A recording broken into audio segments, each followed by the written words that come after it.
Oye, ¿qué sabes de la balacera allí de la Cruz Roja? Sí, es balacera, sigue la Tracatinga, están ahorita los balones. Este lo 11 el medio, ahí aquí en medio me alcanza a ver, ahí estamos.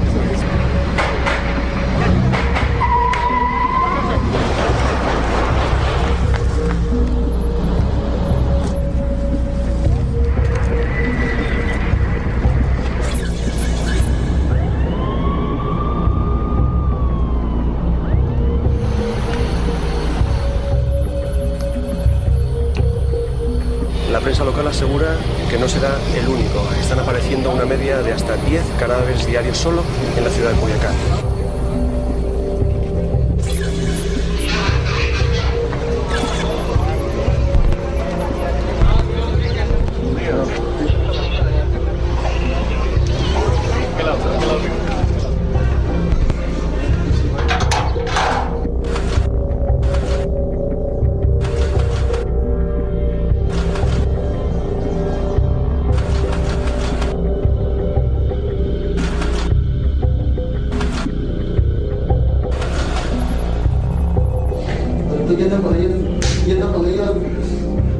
¿Cuánta gente han matado? Aproximadamente, el tiempo que estuve aquí, 23 personas. ¿A cuánto mataste tú personalmente? A 10 personas.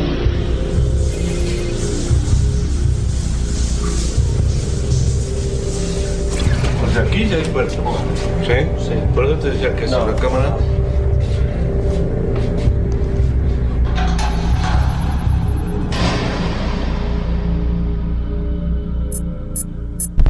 Ese es el estacionamiento.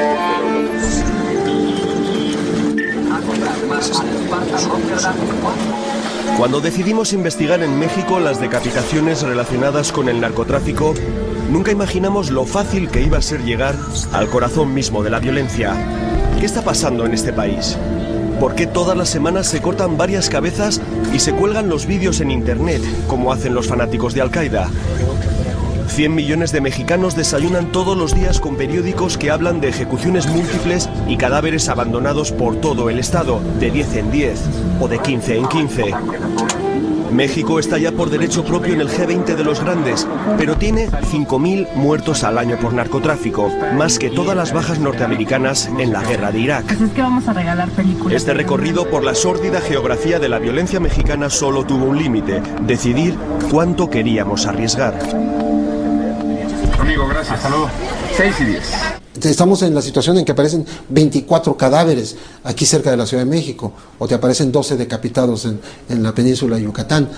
O sea, como que la gente quiere impactar y decir estamos presentes y tenemos toda la fuerza. Tiene que ver con no solamente el ejercicio de la violencia, sino con la espectacularización de la violencia como instrumento para generar temor en el adversario. Nos hemos ido acostumbrando a vivir mal, ¿no? Y el hecho de irte acostumbrando, vas dejando pasar las cosas como de largo, ¿no? Sin asumirlas, como que ¿qué vas a hacer para evitar esto? Los narcos han impuesto unas nuevas reglas del juego. Cuando quieren enviar un recado al grupo rival, atrapan unos cuantos de sus narcomenudistas, les asesinan después de torturarles y les cortan la cabeza o la lengua dependiendo del mensaje a entender. Es la nueva semiótica narco.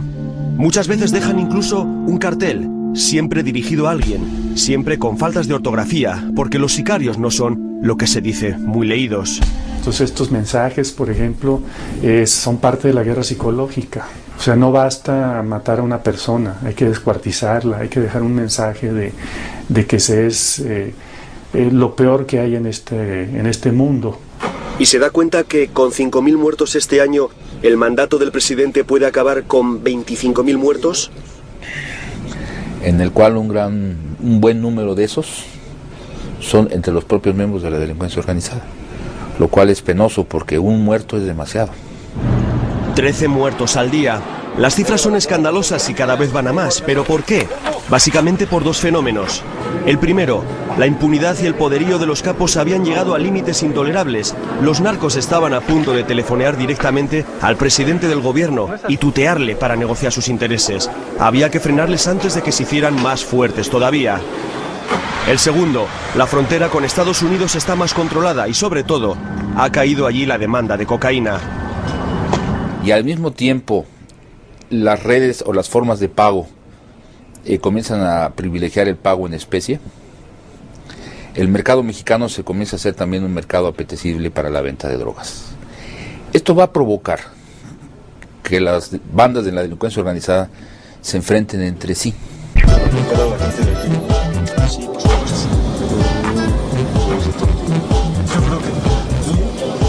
Entramos en una fábrica de delincuentes, o eso al menos dice el alcalde de México DF de estas calles de Tepito, conocido como el Barrio Bravo. Aquí no entra cualquiera, o vas acompañado de alguien de dentro, o acabarás pagando el impuesto a la ingenuidad. Es decir, te van a robar todo lo que lleves. Con esas cámaras tan valiosas no vale la pena. Si el propio presidente de los comerciantes decentes nos aconseja no entrar con las cámaras, es porque Tepito es todo un catálogo de infracciones penales. Aquí se trafica con todo. Este barrio es la mayor factoría de México de falsificaciones y copias pirata, pero además, todo el mundo sabe que entre estos más de 10.000 puestos de venta ambulante se puede comprar desde cocaína a lanzagranadas.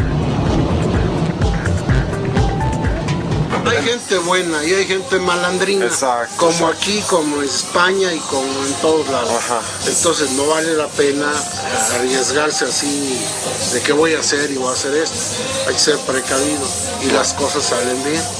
Claro. No se trata de esconder nada, se trata de verlo todo bien, pero con precaución, con cuidado. ¿Todos son honradamente aquí? Sí, no la mayoría, la verdad, pero sí sí es algo bueno, ¿no? Porque ves la gente que trabaja, ¿no? O sea, no todo es delincuencia, no todo es maldad, ¿no? Se percibe un clamoroso ambiente de impunidad ante las actividades delictivas de los demás. Una cultura de la permisividad que parece un reflejo de lo que ocurre en México, el mirar hacia otro lado. Todo el mundo sabe los pequeños y grandes trapicheos de los demás, pero nadie dice nada, por miedo o porque siempre ha sido así. Respetar lo que cada quien... Tengo amigos de la infancia que, bueno, pues andan, pero yo me quedo callado, cada quien su trabajo, cada quien su actividad. Yo lo respeto y ellos me respetan. Y ahí no la llevamos. Pero ya tratar de buscar otras cosas no es posible. Hay cierta ética de amistad o de la propia vida que nos debemos respetar. Esa cierta ética de la amistad o de la propia vida, el mirar para otro lado, el no meterse por si acaso, ha dejado a los malandrines, como dicen, demasiados espacios de poder, de presencia cotidiana. Se han acostumbrado a convivir con el tráfico de armas, el de drogas, el de blancas, el de inmigrantes, el de animales protegidos. Etiquetan a Tepito como el barrio de la grifa y de las almas perdidas. Sin embargo, pues es un barrio en el que se trabaja duro hasta que se hace oscuro, de canto de gallo a canto de grillo. Es un barrio vivo, muy intenso. Alfonso Hernández lleva años intentando diluir el estigma de Tepito como barrio marginal y peligroso. Mientras le esperamos, asistimos a un combate de máscaras en una de sus calles. Todo un ritual cultural en México y en este barrio de donde han salido numerosos boxeadores. Escuchamos fascinados los gritos de los luchadores. Arengan al público, sobre todo niños, llamándoles mugrosos. ¡Y arriba la Merced, mugrosos! O hijos de la gran chingada. Uno incluso brama que el barrio huele a marihuana. ¡Chingas a tu madre! Decenas de críos les escupen y les insultan al grito de queremos sangre. Es curioso, este combate, el bueno contra el malo, el débil contra el fuerte, tan básico, tan ancestral, es un código común para cualquier persona en cualquier lugar. Solo que aquí, en Tepito, la gente quiere que gane el malo. Es un barrio muy intenso, eso sí, macabrón, con una sombra, pero en esta ciudad caótica un barrio sin sombra no infunde respeto, y nosotros ya nos ganamos ese respeto. Hasta el propio pulidor social de Tepito, la persona encargada de mejorar la imagen del barrio, es incapaz de huir de una retórica bravucona. Nos lleva a la calle Peralvillo, la menos peligrosa de Tepito, para que veamos que no todos son tan malos. Peralvillo sale en el Quijote, lo cita Sancho Panza, nos dice orgulloso. Es cierto, dice Sancho a su señor que tiene miedo de que una legión de diablos les agarre en Peralvillo, porque era un lugar, vaya con las citas, lleno de asaltantes de caminos.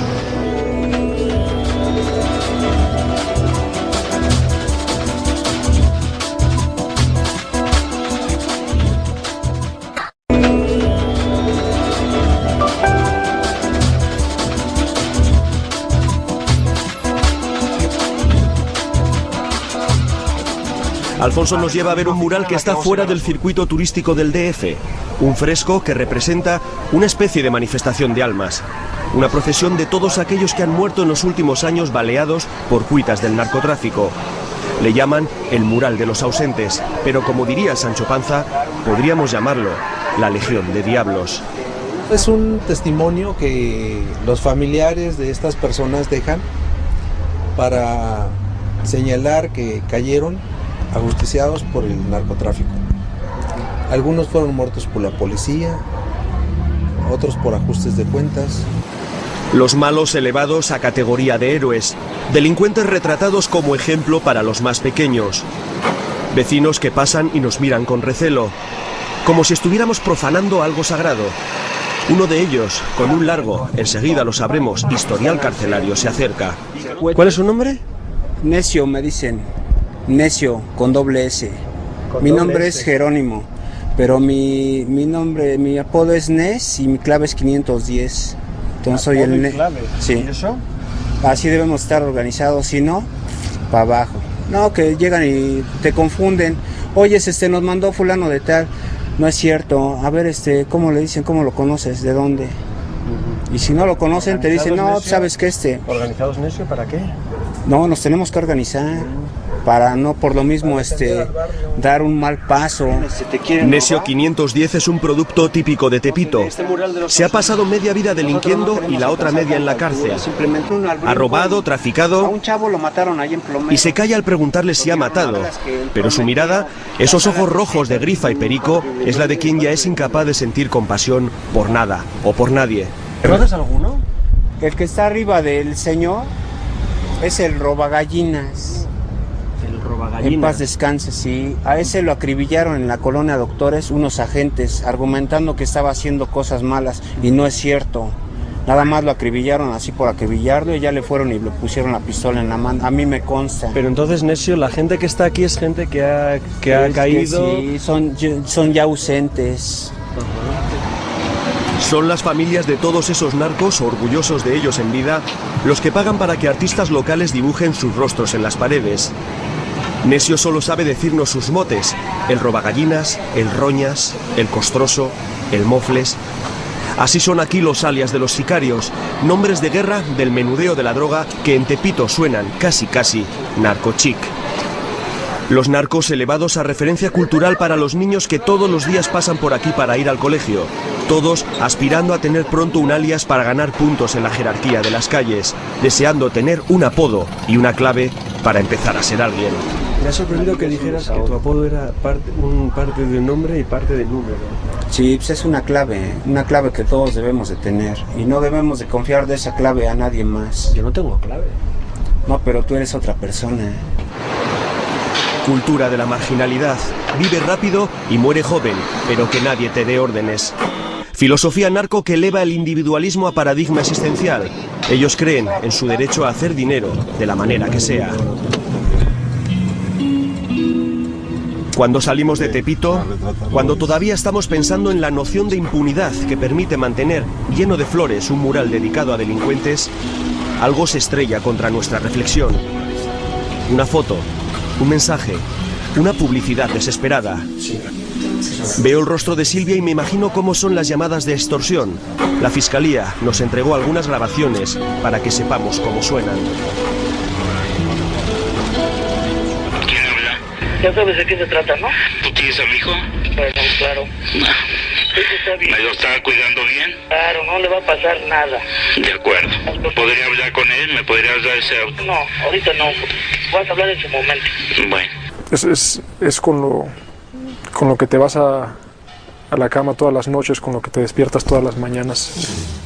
Silvia lleva 15 meses secuestrada. Si está viva, tendrá ahora 19 años. Las autoridades apenas les han ayudado, por eso se decidieron a actuar solos. Si a los narcos se les deja tener murales, ¿por qué no colocar gigantescos carteles a la entrada de la ciudad? Ha habido muchísima gente que llama tratando de ayudar. Desafortunadamente también ha habido muchísima gente que habla tratando de sacar ventaja, de engañar. Entre esas llamadas es entre las que tenemos que buscar cuál es la que nos va a dar la pista para encontrar a Silvia. Hace tiempo que los secuestradores cortaron las comunicaciones. Negociaron con ellos y aceptaron pagar el rescate de unos 200.000 euros, pero algo falló.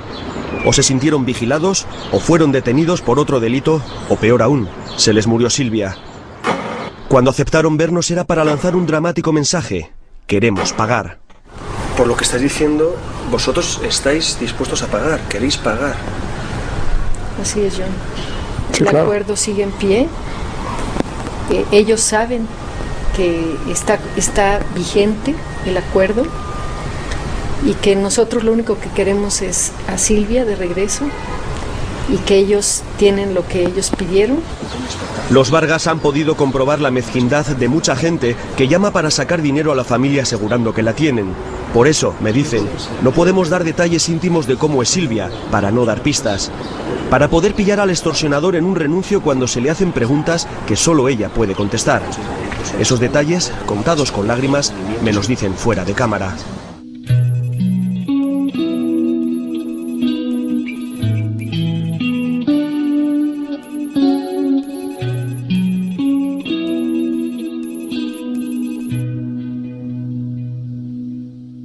Si tú te pones a ver las personas que secuestraban hace 10 o 15 años, había un código, ¿no? No secuestrabas solamente hombres, no secuestrabas niños ni mujeres, no los dañabas porque era tu mercancía de cambio, ¿no?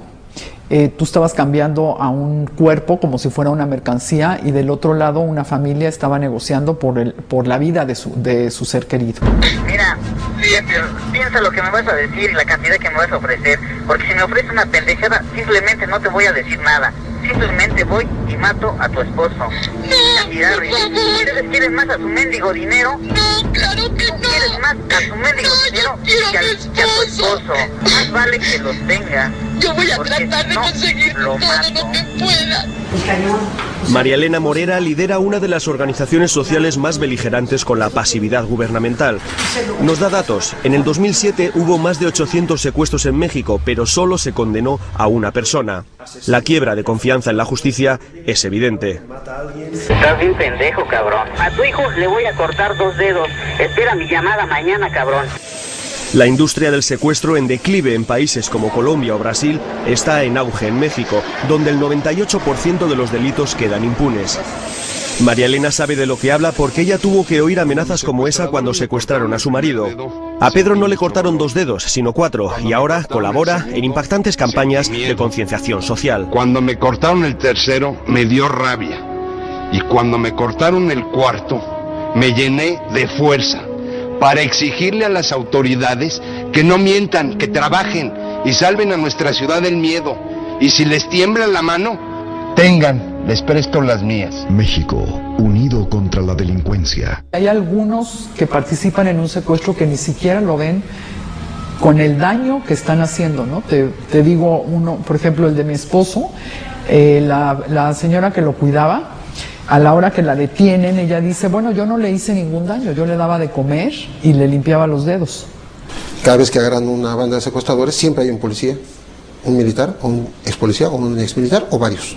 ¿Sí? Por eso, si ustedes ven mi whip, Toda mi vida he sido policía. ¿Y a poco como policía? Este señor detenido tiene razón, toda su vida ha sido policía, incluso cuando decidió montar una banda de secuestradores y aprovechó su trabajo legal para encontrar víctimas adecuadas. Una de ellas, Hugo Wallace, el hijo de esta señora, la mujer más valiente que hemos conocido en México. Ellos me piden que para poder negociar con la organización les ponga yo un aviso, y qué macabros, en una esquela dándoles el pésame en un periódico de circulación nacional. O sea, cada vez que usted tenía que ponerse en contacto con ellos... Era a través del periódico. Una esquela como esta, de la familia Alarcón Zamora. Así es, la contraseña que ellos me dan es familia Alarcón Zamora. Entonces yo puse alrededor de 15 esquelas en total. La señora Wallace es conocida como la Madre Coraje. Nada más entrar en casa de esta, qué casualidad, profesora de ética y civismo, nos apabulla con fotos, datos, diagramas, PowerPoints y todo tipo de pruebas sobre el caso, porque esta señora, ella sola, fue capaz de localizar a los 6 miembros de la banda que secuestró y asesinó a su hijo Hugo. El sistema de procuración de justicia está agotado, y está tan agotado que tuvo una madre que salir a hacer el trabajo de la policía. Creo que eso es la vergüenza de mi país. No exagera. Miranda se puso en marcha la misma noche del secuestro junto a familiares y amigos y le hizo el trabajo a la policía. Un contacto en la compañía de teléfonos le dio el listado de llamadas de su hijo. Otro contacto le localizó la antena que registró la última de esas llamadas. Rastreando la zona en círculos concéntricos, encontraron el coche de Hugo, y un portero les llevó hasta la casa donde había entrado el joven, acompañado de esta chica con la que había ido al cine. Ella era el cebo. Ellos dos traían pasamontañas y lo agarraron por la parte de atrás para poderlo inmovilizar, y luego le pusieron cinta canela, lo ataron. Y bueno, sabemos que hubo mucha violencia, y desgraciadamente ese día mataron a mi hijo, el mismo día que lo secuestraron, la madrugada del 12 de julio lo mataron. Pero eso no lo supo Miranda hasta mucho tiempo después. Los secuestradores, en su primer contacto, le mandaron una prueba de vida de su hijo. Una fotografía en la que aparecía con una venda en los ojos. La fotografía había sido retocada en un ordenador porque realmente era una prueba de muerte. Empiezan a pelearse entre ellos que por qué habían escalado tanta violencia y que ya no iban a poder cobrar el rescate. Y Brenda Quevedo Cruz le dice que no se preocupe, que ella puede arreglar las fotografías para que no se den cuenta que mi hijo está muerto. Me lo cuenta mirando la foto de su hijo con tremenda pena contenida. Esta mujer es muy fuerte. Cuando tuvo los primeros nombres de los responsables, llenó el Distrito Federal de carteles enormes pidiendo información sobre ellos. Investigó todas las llamadas que recibió, incluidas las falsas. Yo me puse a disfrazarme, a arriesgarme a todo, sacó a mi hija del país con sus hijos para que no estén en el riesgo, y entonces había días enteros en los que yo no llegaba a dormir a mi casa, porque me quedaba en un taxi a vigilar o en una esquina, o me disfrazaba de algo y estaba ahí, vendía tarjetas en las esquinas para poder ver quién entraba y salía de las casas. Una llamada le llevó hasta la casa de César Freire, el ex policía. Hizo guardia con su hermano y cuando vio llegar al secuestrador, en un ataque de insensatez y desesperación, se tiró a por él. El momento en que yo lo veo cara a cara, él me saca un arma. Mi hermano se había quedado pagando el taxi en el que íbamos juntos. Cuando él se da cuenta que me está apuntando, él logra írsele a los pies, lo derriba, iba pasando una patrulla y gracias a eso fue que pudimos capturar literalmente mi hermano y yo el 26 de enero del 2006 al líder de esta organización criminal. Y estoy segura es que César Freire Morales. Miranda ya era muy conocida en México. Enseguida llegaron las televisiones. Mientras el detenido seguía clamando su inocencia, Yo no me dedico al secuestro, señor. la señora Wallace, con casi 60 años, con el miedo todavía reflejado en su rostro, intentaba asimilar lo que acababa de hacer. Pero yo tengo mucha fe en que ahora con esta persona detenida lleguemos y nos diga dónde está mi hijo secuestrado. Poco a poco el resto de la banda fue cayendo gracias a los anuncios. Todavía no han confesado dónde tiraron los restos de Hugo, así que Miranda Wallace sigue luchando.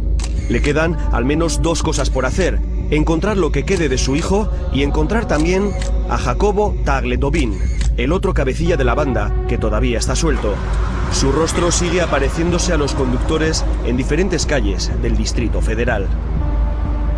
He visto las dos caras de la moneda del ser humano y ahora más que nunca estoy convencida que tenemos que hacer algo, porque en México el tejido social como tal está verdaderamente destruido. Cada vez hay más secuestros, más asesinatos, más violencia. Y este país tiene que revertir esta situación a través de empezar a imprimir una verdadera cultura de la legalidad que hoy por hoy en México sabemos que no existe. La ley en México es una recomendación, no pues un mandato. La gente no siente que haya quien la proteja. No solamente es la violencia misma, sino que el Estado por sí mismo se convierte en un factor de inseguridad al no significar un elemento de protección a la gente. Programamos a su medida que estén aquí, no para verificar el carro. Condones y seguridad en salud Tijuana, una emergencia pública. Una violencia que se ve reflejada en carteles y anuncios por las calles, que aparece cada mañana, sin faltar a su cita, en periódicos, revistas y televisiones. En contadores que indican el número de muertos del día y el acumulado del año. En portadas terribles de titulares extremos que parecen que solo buscan atraer lectores en una malentendida competencia. 7 ejecutados más parece vendernos sonriente este muñeco diabólico. Todavía no sabemos que unos días más tarde, en Tijuana, no solo veremos más de 7 ejecutados, veremos también varios decapitados.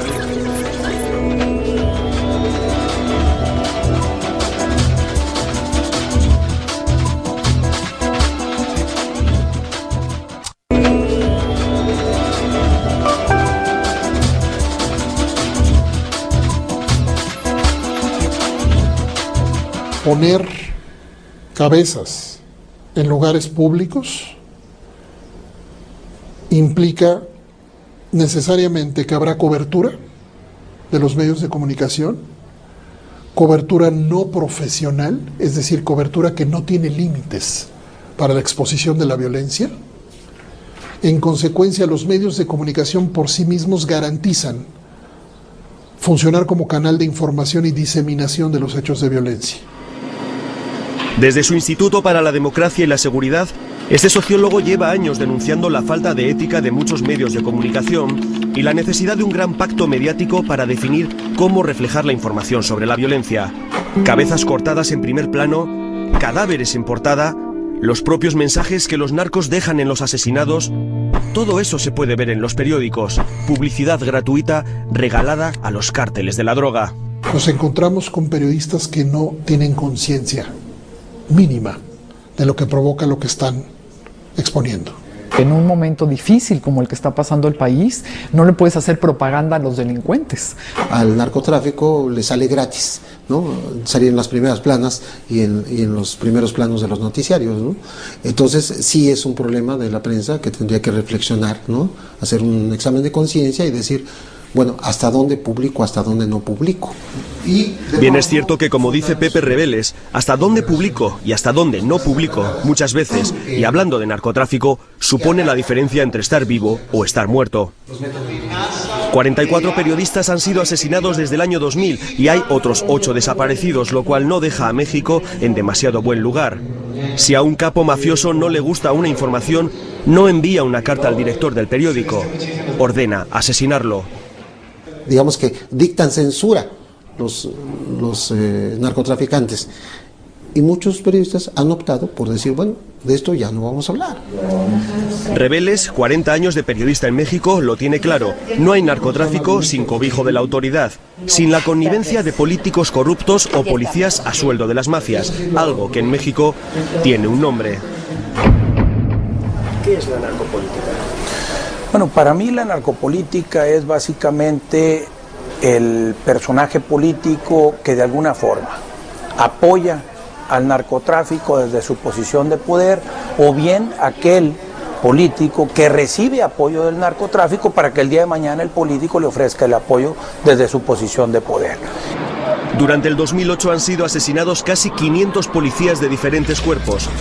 ¿Todos caídos en la lucha contra el narco? Sí y no.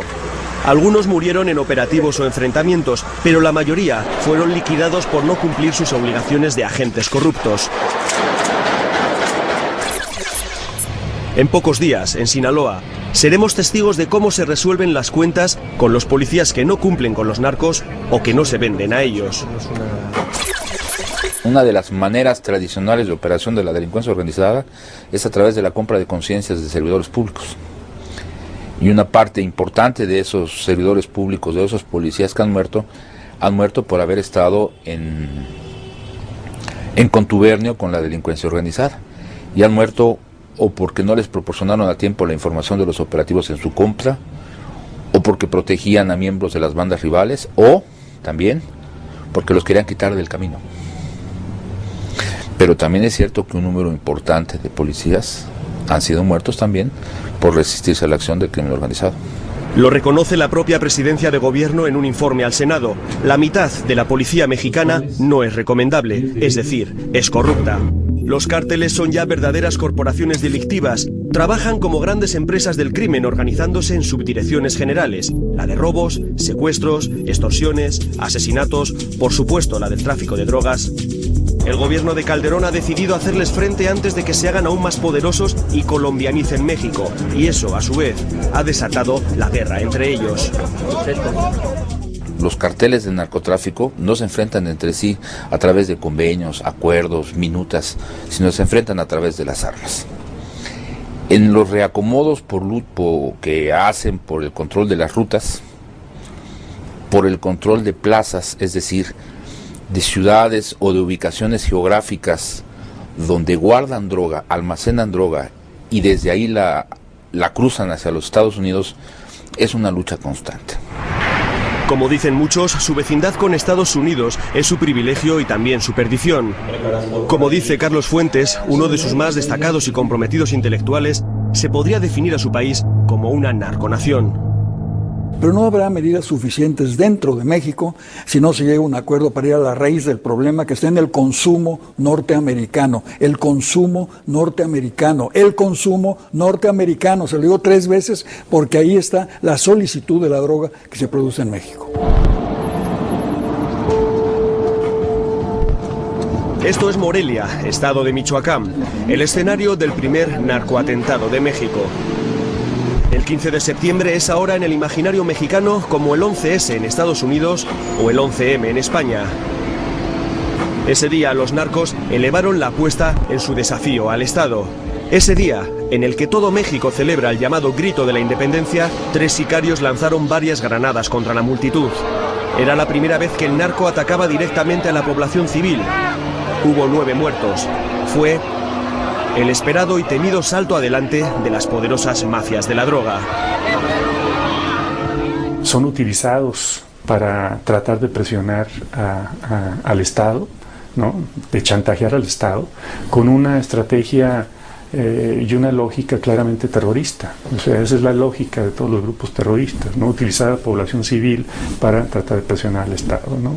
Y de que la población civil presione al Estado para que haga pactos con estos grupos terroristas o que disminuya la presión sobre estos grupos. Todavía se puede ver en Morelia, a 3 horas de México DF, cientos de velas y pequeños recordatorios de personas anónimas. Ahora la zona es segura.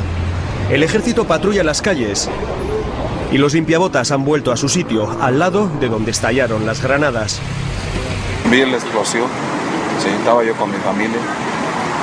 ¿La notó cerca? Sí, vi cuando se tronó la granada y iba cayendo la gente. Sí, lamentable. Había muchas situaciones de ejecuciones y muchas situaciones lamentables, pero la sociedad en general sabíamos que eran atentados entre los grupos, entre esa gente, y nunca habían atentado contra inocentes. El atentado de Morelia fue el despertar de la inocencia de muchos. Los narcos, tan aguerridos, tan valientes, no son patriotas mexicanos. Perpetraron el atentado en la plaza del líder revolucionario Melchor Ocampo, el que escribió que es hablando y no matando como se entiende la gente. Pero ya hemos dicho que los narcos no son muy leídos. Es como si tú detienes al no sé, al director general, como si se va el director general de una compañía. Bueno, pues llega otro, ¿no? Porque la compañía no la vas a dejar sin director. Y si además el que llega, están llegando los que eran sicarios, están llegando a niveles muy altos, y entonces el nivel de violencia para ellos es normal. Un alto cargo del gobierno me lo explicaba de manera más cinematográfica. Es como si en la película del Padrino a Don Vito Corleone le sustituye Luca Brasi, su matón preferido. Eso está pasando en México. Se ha logrado detener a muchos capos, pero han sido sustituidos por sus sicarios. Sicarios como estos, acusados de ser los autores de la matanza. Y la tiré, no sé si fueron 60 o 60 y tanto, y la roté, y lo que hice, el pánico también. Logramos la captura de 3 personas con las que ellos han manifestado ser los autores de los hechos. Nosotros hoy ya tenemos pruebas adicionales que corroboran que efectivamente ellos fueron los autores materiales de esos atentados contra la sociedad el 15 de septiembre en Morelia, Michoacán. Yo no he escuchado en su última frase la palabra terrorista o atentado terrorista. Ellos hicieron un acto terrorista. El hecho es totalmente claro a la luz del derecho penal mexicano. Cometieron un acto terrorista. Me niego a calificarlos a ellos como terroristas. Cometieron un acto terrorista. Equilibrismo dialéctico el del portavoz de la Fiscalía. Se niega a calificar de terrorista al que comete un acto terrorista. El ejecutivo de Calderón teme que los narcos copien la estrategia de coches bomba con la que Pablo Escobar casi tumba al gobierno colombiano. Pero ¿cuál de los grandes cárteles de la droga ordenó la matanza de Morelia? ¿Cómo presentan a 3 tipos golpeados, sin ninguna credibilidad en sus declaraciones, diciendo que ellos son los autores de estos atentados? Los presentan como miembros de un grupo llamado La Familia, que es otro de los cárteles, ¿no? Y ellos a su vez pusieron mantas al día siguiente diciendo que eran los Zetas. Y ahora los Zetas responden que son La Familia y además ofrecen dinero, ¿no? Estamos viviendo en el absurdo. México siempre ha sido calificado de un país surrealista, ¿no? Absurdo o surrealista, el caso es que después del atentado, los narcos locales, conocidos como La Familia Michoacana, colgaron sábanas por toda la ciudad diciendo que ellos no habían sido, que habían sido los del Cártel del Golfo. Estos a su vez ofrecieron dinero por los autores de la matanza, y hasta un periódico de tirada nacional se permitió el lujo de titular que el Cártel del Golfo ofrecía una recompensa por terroristas, como si el Cártel del Golfo fuera una entidad legal, como si su brazo armado, los Zetas, no fueran los que han puesto de moda las decapitaciones. No podemos calificar a los Zetas como un grupo terrorista. Son un grupo de narcotraficantes que copiaron de los manuales de terrorismo o tomaron un elemento de los libros de terrorismo, de los manuales de terrorismo, para cometer un acto de violencia extrema, de crueldad inusitada, para amedrentar a sus rivales, buscar intimidar a la sociedad, pero no tienen un motivo de reivindicación política o religiosa como un grupo terrorista. Oficialmente entonces, los Zetas, tipos como este, no son terroristas. Son solo los sicarios del Cártel del Golfo. Pero son unos sicarios tremendamente efectivos porque, otra vez, el absurdo mexicano, son exmilitares de élite, entrenados para luchar contra los cárteles, pero que se pasaron en bloque. 2 capitanes, 4 tenientes, 8 sargentos, 18 cabos a las filas del narco. A las órdenes del capo Osiel Cárdenas, al que llaman el mataamigos, se convirtieron en su ejército privado. Fueron cooptados por la delincuencia organizada y se convirtieron en sus sicarios. Y eran gente que entrenó el gobierno en México, en Estados Unidos y en Europa. O sea, elementos de élite, soldados de élite. Que hemos pasado de grupos civiles armados, sicarios, digamos, entre comillas, convencionales, estamos pasando a grupos armados que saben manejar todo tipo de técnicas para el ejercicio de la violencia y por supuesto que saben manejar en algunos casos el mejor armamento disponible, porque en algunos casos son militares de élite. Independientemente de haberlos conocido o no, para nosotros son traidores. Los Zetas han llegado a ofrecer trabajo a exmilitares en carteles distribuidos por las ciudades. Solo había que llamar a un número y empezar a cobrar $5.000 semanales, más que lo que gana cualquier mercenario en Irak. ¿Cómo se deshacen de las personas que les estorban? Este vídeo muestra a 4 miembros de los Zetas capturados por un cártel rival. Ante la cámara y antes de ser ejecutados de un tiro en la sien, algo que vamos a omitir, estos 4 sicarios cuentan cómo reclutan a su gente, cómo torturan y matan a sus víctimas y cómo se deshacen de ellas. Estuve en el ejército mexicano y 8 meses de guerra. Agarran a alguien, le sacan información, ya sea que movía droga o dinero, algo así, le quitan lo que ellos quieran, o sea, lo que traigan de delito, y después de haberlo torturado, pues le dan el tiro de grasa y lo echan a un tambo, lo queman con diferentes combustibles como diésel y gasolina. Los Zetas impusieron una violencia desaforada para amedrentar al resto de cárteles, una lógica paramilitar.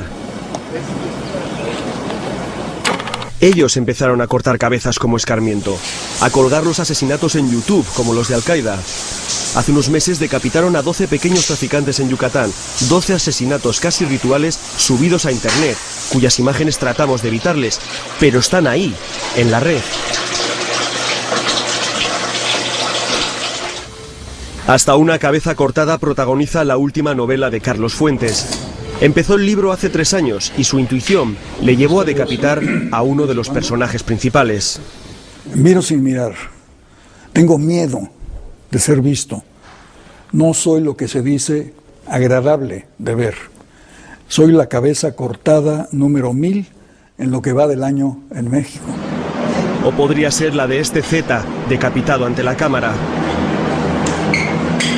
O la de estos asesinos confesando antes de su ejecución. Qué olfato y qué visión la de Carlos Fuentes. ¿Cuánta gente han matado?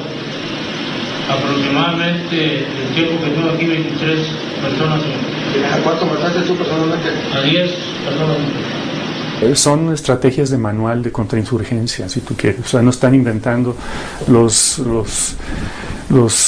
estos grupos paramilitares del tráfico de drogas en México, no están inventando nada que no esté en los manuales de contrainsurgencia, y tampoco están inventando nada que no esté en las películas de Hollywood. Aquí el límite se lo están poniendo ellos mismos con su imaginación. Y su imaginación parece no tener límites. Algunos de estos Zetas detenidos han llegado a reconocer que a veces queman a su víctima y mezclan las cenizas con tabaco y cocaína para, como dicen, fumarse al muerto. Mientras aspiran el humo, los sicarios recitan: tú no te has ido, ahora formas parte de nosotros. Todo un ritual de narcosatanismo. ¿Saben qué tenían en común los 12 decapitados de Yucatán, además de su terrible final? Que todos llevaban tatuada una imagen de la Santa Muerte. Muerte querida de mi corazón, no me desampares y dame protección. Y no dejes a mi enemigo un solo día tranquilo. Moléstalo a cada momento, inquiétalo, mortifícalo. Esta inquietante oración forma parte de las novenas que se le rezan a la Santa Muerte. Su sumo sacerdote, el hombre que levantó esa colosal estatua de la calavera, fue asesinado hace unos meses de 50 balazos. Si eso fue una buena o una santa muerte es algo que sus seguidores no son capaces de aclararnos. El caso es que delincuentes, narcotraficantes, políticos corruptos, son todos adoradores de la Santa Muerte, porque dicen que la Niña Blanca es la única santa que no juzga a nadie.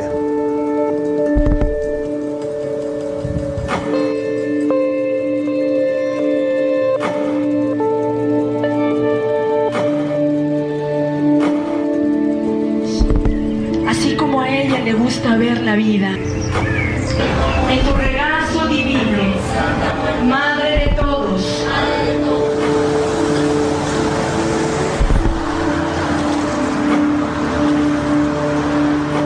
Yo soy Constantín, la representante de este templo. Es el templo mayor, el templo más grande de la Santa Muerte, edificado me imagino que en todo el mundo, porque no he escuchado hasta ahorita ningún otro. Originalmente fue construido por el padrino Endoque, quien hace 2 meses falleció. Hasta ahorita se desconoce por qué causas. Hombre, sabemos que falleció porque fue asesinado y sabemos las causas. 50 balazos en el cuerpo. Bueno, digamos que una causa específica de quién vino, por qué razón, si es una venganza o si es alguna otra cosa, pues no tengo idea. Los adoradores de la Santa Muerte viven en una especie de paradoja existencial, porque vivir amando a la muerte es una contradicción, a no ser que estés de su parte. Constantín es la nueva sacerdotisa del mayor templo levantado en México a este culto emergente. Es la viuda del anterior líder de esta secta e insiste en que ellos no le tienen miedo a la muerte. Bueno, le pedimos que nos ayude a morir de una manera sin dolor, sin temor y con fe. Eso es lo Algo que no le pasó a tu marido, el sumo sacerdote, que murió con 50 balazos. Eso no es una... Pero fue una forma de morir instantánea, que no tuvo que pasar días y días de dolor.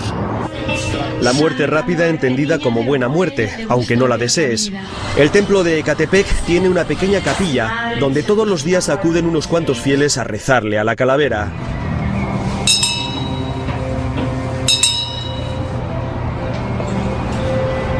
Abramos nuestros ojos, hermanos, y alcemos nuestro rostro hacia nuestra Madre Santísima. Y nos persignamos en el nombre de mi Madre, mi Santísima Muerte y mi Espíritu Santo. Por vosotros los pecadores. En la capilla hace un calor insoportable y hay un intenso y casi embriagador olor a incienso.